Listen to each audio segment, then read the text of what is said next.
sebelum kita masuk ke dalam videonya, izinkan aku memperkenalkan diri.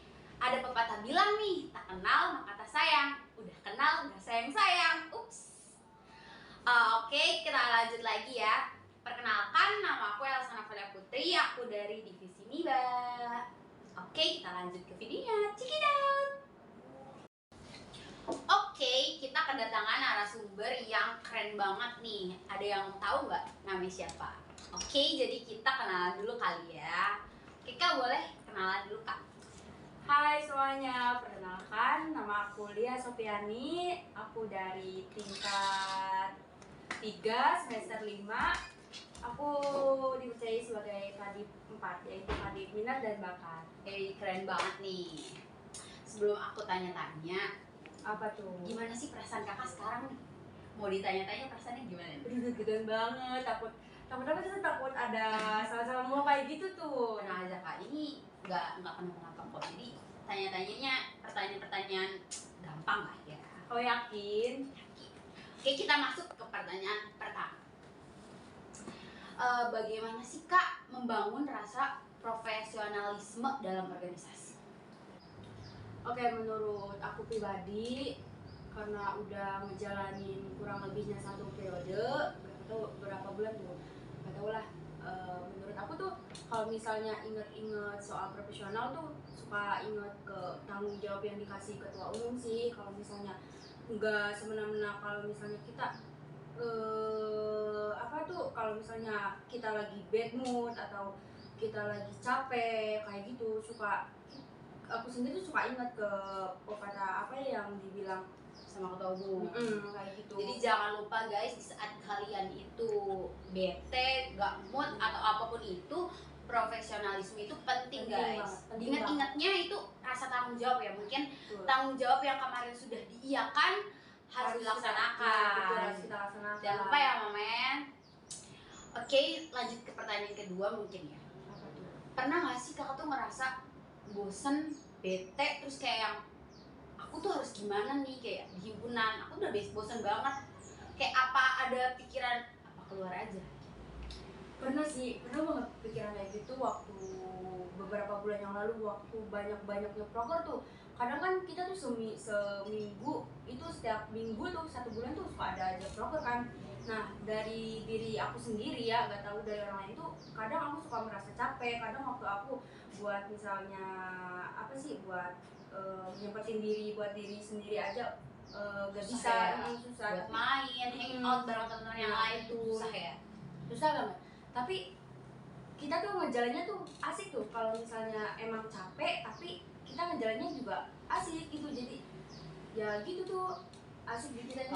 Jadi gini Mamen, kalau kalian tuh lagi ngerasa bosen di himpunan, kalian lupain rasa bosennya, dibawa enjoy, dibawa santai. Jadi ngerasa ngejalaninnya pun bakal lebih enak kali ya, dibanding kita mikirin kayak aduh abis ini ada proker ini nih, abis ini ada proker ini nih. Jadi so buat teman-teman Mamen, kalau lagi bosen jangan lupa kerjainnya tuh ikhlas dan enjoy. Bosan itu pasti wajar, capek itu wajar. Yang penting kitanya ikhlas kayak gitu, dinikmatin, jadi berasa kita tuh gak capek kayak gitu. Oke, kita lanjut pertanyaan yang ketiga. Biar katanya kakaknya mau buru-buru guys. Jadi kita lanjut aja ke pertanyaan ketiga. Kenapa sih dulu kakak tuh milih organisasi? Nih, dulu banget aku tuh gak bisa kayak speak up kayak gini, susah ngomong ini, ngomong itu, gak berani tuh. Takut ini, takut itu, takut salah, takut ini. Aku tuh pernah mikir, aku harus belajar di masuk organisasi aja kayak gitu. Nah, aku tuh nyoba masuk ke organisasi kayak gitu. Cuman yang waktu kemarin tuh emang masih takut tuh, jadi aku emang gak dilanjutin. Nah, terus aku nyoba lagi di di Himajemen. Nah, aku nyoba di Himajemen, aku tuh udah mikir pasti gak keterima kayak gitu. Aku udah mikir kayak udahlah dijalanin aja dulu. Tahu-taunya ada ada pengumuman, tahu-taunya ada nama aku. Coba aku kaget ya dari situ. Terus ya aku dinikmatin, tahu-taunya sampai sekarang. Tapi kerasa tuh kalau misalnya emang kitanya ikhlas kayak gitu tuh asik gitu membawanya tuh. Jadi buat teman-teman Mamen jangan pernah pesimis untuk kayak kayaknya saya nggak bisa deh, kayaknya nggak bakal keterima deh. Mungkin harus lebih percaya diri juga di saat kita pengen ngembangin skill kita gitu kan, cara public speaking kita. Jadi untuk kalian wajib banget deh kayaknya untuk ikut himpunan tuh, menurut aku tuh jalan yang benar. Jalan yang benar untuk meluapkan soft skill dan hard skill kalian. Terus kenapa sih kakak nih milih manajemen? Kenapa? Nah, aku tuh dapat selintir kata-kata tuh dari orang-orang lain, katanya, ih kamu tuh masuk manajemen aja, katanya keluargaannya juga bagus, proker-prokernya juga bagus. Nah, aku tuh masuk, aku tuh niatnya gak mau, takutnya kan kalau di manajemen tuh pasti ada seleksi, bener gak sih ada seleksi kayak gitu. Pasti aku udah mikirnya gak mungkin keterima. Nah, taunya kan keterima di minat dan bakat juga, Nah, terus itu aku udah mikir kayak aku tuh kayak gak punya bakat, gak punya itu, tapi pas masuk MIBA diajarin tuh kayak misalnya edit kayak gitu, diajarin kayak kita nyanyi bareng kayak gitu kan, sama-sama nggak ini. Iya, jadi setiap manusia itu punya bakat, mungkin bakat yang terpendam kali ya. Jadi kita bisa ngeluapin semuanya tuh di Himazemen. Himazemen tuh nggak cuma tentang penalan dan keilmuan segala macam, tapi di minat dan bakatnya juga ada teman-teman. Kita tunggu teman-teman di Himazemen tahun 2023. Oke, makasih banyak ya Kak udah ngeluapin waktunya di sini. Hati-hati di jalan, katanya buru-buru guys. Jadi hati-hati di jalan. Makasih banyak Kak. Sama. Oke teman-teman Mamen, kita kedatangan narasumber kedua nih. Sebelumnya enaknya kita kenalan dulu kali ya. Kenalan dulu deh. Kakak namanya siapa Kak? Halo perkenalkan, nama aku Lila Petra Salsabila. Kakak sekarang jabat sebagai apa? Di Himajemen ini aku menjabat sebagai Sekretaris Umum 1. Oke, kita lanjut ke pertanyaannya kali ya. Kakak kan udah kurang lebih 1 periode ya jadi sekretaris. Gimana sih Kak cara nyikapin anak-anak yang belum ngerti gitu masalah proposal, suratan, nyara nyikapin ke anak sekretaris kegiatan itu gimana sih? Oke, sebelum Sekretaris Umum, maksudnya sebelum Sekretaris Kegiatan membuat surat, awalnya tuh Sekretaris Umum buka dulu nih kelas persuratan. Kayak misalnya kita ngajarin persuratan itu gimana, alurnya gimana, dan juga di persuratan itu tuh isinya ada apa aja sih. Mungkin gini ya teman-teman, jangan pernah takut jadi sekretaris kegiatan, karena sekretaris umum tuh bakal selalu dampingin kalian masalah persuratan, proposal, segala macam itu. Jadi jangan takut untuk jadi sekretaris kegiatan. Iya betul banget. Oke, kita lanjut ke pertanyaan kedua kali ya. Pernah nggak sih ada salah satu pengurus yang buat kakak tuh kesel kayak gitu? Terus gimana sih cara netralisir? Pernah banget. Contohnya kalau misalkan ya, karena kan banyak nih anak sekretaris kegiatan yang kebingungan soal surat-suratnya, tujuannya kemana, tujuannya kemana, dan banyak banget kadang suka redaksinya suka salah-salah nih. Kita tuh kadang suka ngasih tahu nih, ini salah, ini harus diperbaiki, ini harus dibenerin. Udah coba buat pelan-pelan ngajarin. Kadang anak-anaknya tuh suka susah banget buat nangkepnya. Tapi dari kita pribadi, kita mencoba untuk sabar ya, karena mungkin mereka juga baru pertama kali terjun dari sekretaris kegiatan. Jadi kita coba buat rangkul anak-anaknya, coba buat bantuin mereka sampai mereka tuh mengerti gitu. Jadi rasa kesel tuh sebenarnya bakal timbul kapan aja, tapi tergantung cara nyikapinnya. Mungkin cara nyikapinnya mungkin dengan sabar kali ya. Kalau kesel sama kesel mungkin gak bakal selesai, jadi harus sabar teman-teman. Oke, lanjut ke pertanyaan ketiga. Ke pertanyaan ketiga tuh, kakak kan udah berapa periode di manajemen? Berarti 2 periode. 2 periode ya. Kenapa sih di periode sekarang kakak milih jadi sekretaris umum? Nah, awalnya tuh ceritanya waktu periode kemarin tuh mungkin karena sebelum terjun ke himpunan ini kan aku punya pengalaman juga jadi sekretaris di SMA.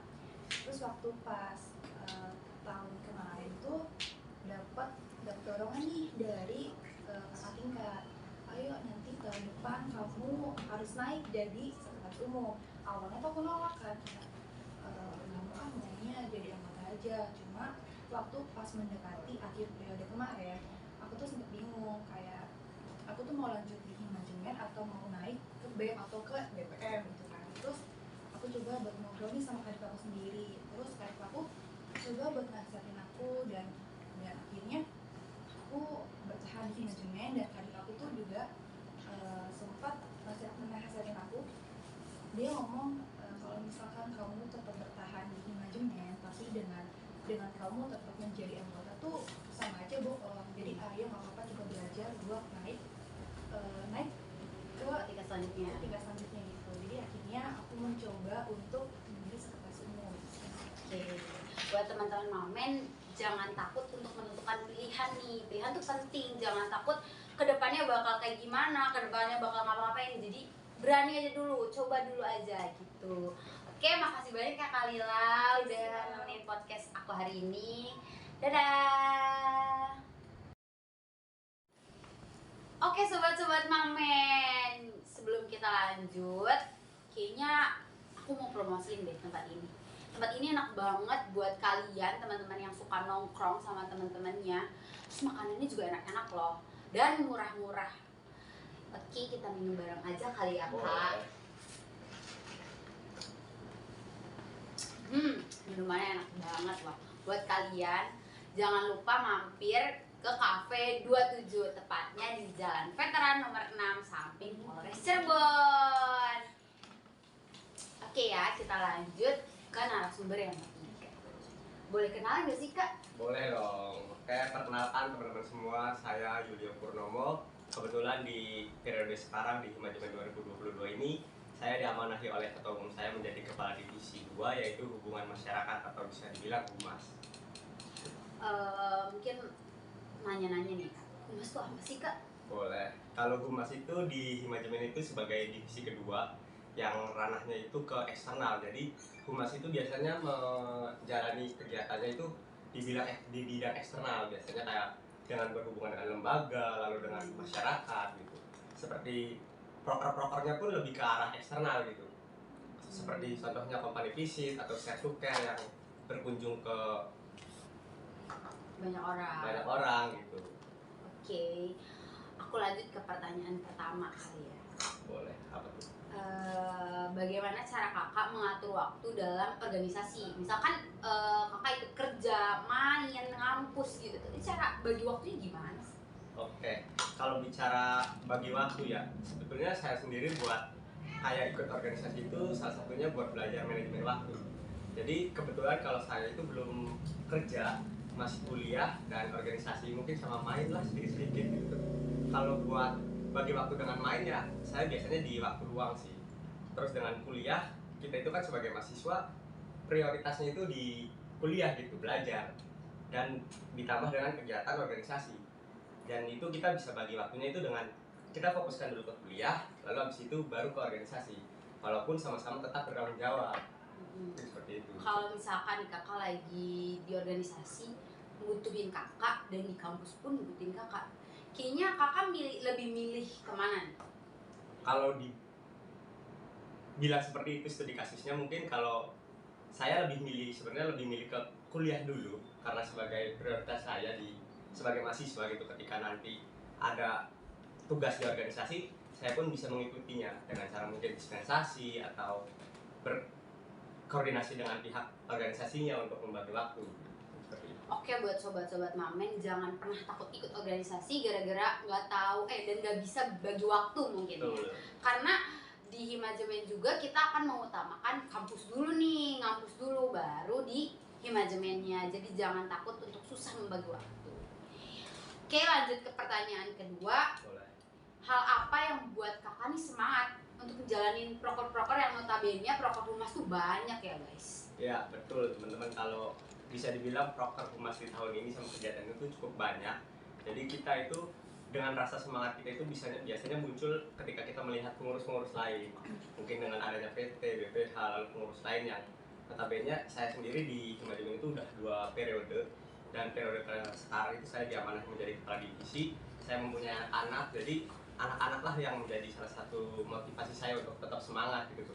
Dan juga bisa membantu di Himajemen ini agar satu periode ini bisa berjalan dengan lancar. Oke. Kan kak aku dengar ternyata kakak udah 2 periode. Betul. Kenapa milih Himajemen 2 tahun loh?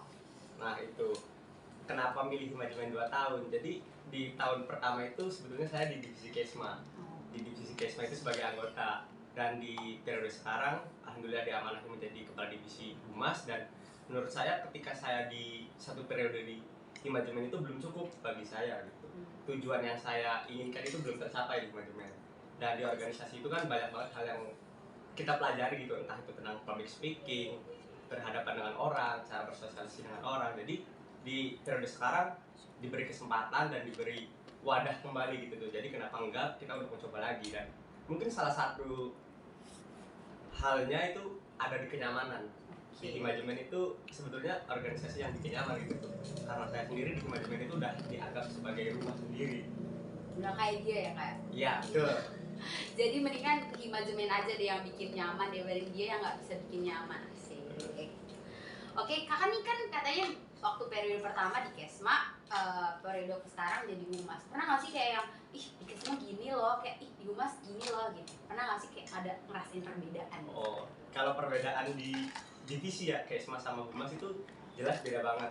Karena dulu saya di Kesma itu lebih ke apa ya, bisa dibilang kita ngurusin mahasiswa gitu, khususnya mahasiswa manajemen. Dan kalau di Humas itu kita jelas ranahnya itu kayak eksternal, lebih ke lembaga, lebih ke masyarakat gitu. Jadi udah dari poksinya aja udah beda gitu.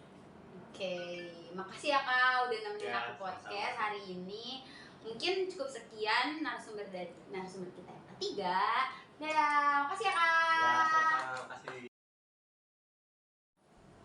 Halo teman-teman, aku mau tanya nih, aku lagi sama siapa sih? Saya di sini sebagai PJS dari divisi pengadaan. Sebelumnya emang kadipnya ada suatu kegiatan program dari kampus pertukaran mahasiswa. Jadi saya yang di sini menjalankan sebagai kadip divisi pengadaan. Kalau udah mau kasih apa sih? Ya perkenalkan nama saya Fajri Romana, saya biasa dipanggil Aji. Oke, halo Kak Aji. Halo semuanya. Oke Sobat Mamen, ini narasumber kita yang keempat. Boleh tanya-tanya nggak sih kak, kakak nih kan gantiin siapa? Gantiin Kak Rahmi. Oh, gantiin Kak Rahmi ya. Gantiin Kak Rahmi di pengkaderan. Kalau boleh tahu, pengkaderan itu apa sih?